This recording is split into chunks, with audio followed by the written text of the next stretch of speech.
FODA nyuma yo gufata icyemezo cyo gufunga inganda zicuruza ibyuma, none abacuruzi nabo akabo kashobotse, dore ko kuri uyu munsi kuri itariki ya 3 batangiye kwinjira mu mabutiki yose acuruza inzoga ndetse n'utubari gutangira gukura izi nzoga ku isoko, bagenda bazitunda bazipakira hifashishijwe inzego z'ibanze, inzego z'umutekano ndetse n'abaturage muri rusange bashyizweho nk'abakozi bo kugenzura no kureba ahantu hari utubari dushobora kuba turi gucuruza zino nzoga zitemewe n'amategeko. Kuri uyu wa mbere tariki ya 3 Kanama 2026, inzego zitandukanye zirimo iz'umutekano zatangiye igikorwa cyo gukura mu nzu z'ubucuruzi mu mujyi wa Kigali inzoga zitujuje ubuziranenge, nyuma y'icyemezo cyafashwe n'ikigo cy'igihugu gishinzwe kugenzura ubuziranenge bw'imiti n'ibiribwa Rwanda FODA. Iki gikorwa gikurikiye umwanzuro wa Rwanda FODA wo gufunga inganda 8 zakoraga inzoga zo mu bwoko bwa gin zizwi cyane ku izina ry'ibyuma, no gutegeka ko ubucuruzi bwazo bwose buhita buhagarara ako kanya zigakurwa ku isoko kubera kuko zitari zujuje ibisabwa n'amategeko n'amabwiriza agenga ubuziranenge bw'u Rwanda. Abacuruzi batangiye kurira yo kwarika, abari barapakiye amakarito mu nzu bajya kuzimena,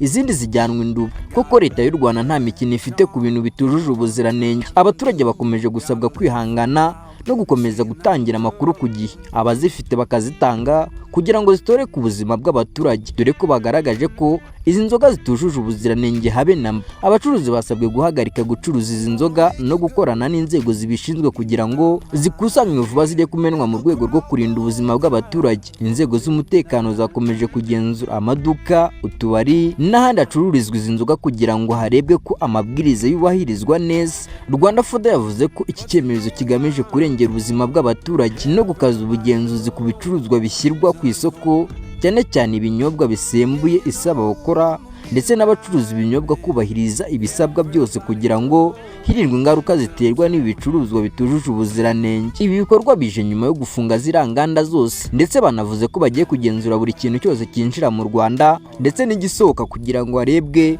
nimba cyaba cyujuje ubuziranenge 100%. Kuri ubu ngubu abantu bari basanzwe banywa inzoga z'ibyuma, nimwihangane mutangire munywe ibindi bintu koko. Nabivuze kare mugira ngo ndimo gushyenga, ndabona ibyabyo bikomeye, ibintu byafashe izindi ntera. Naho nge wumvaga ni Damu, iyi ni Damu content. Kora subscribe, kora like, share and comment kugira ngo tujye tubana mu makuru yizewe kandi agezweho.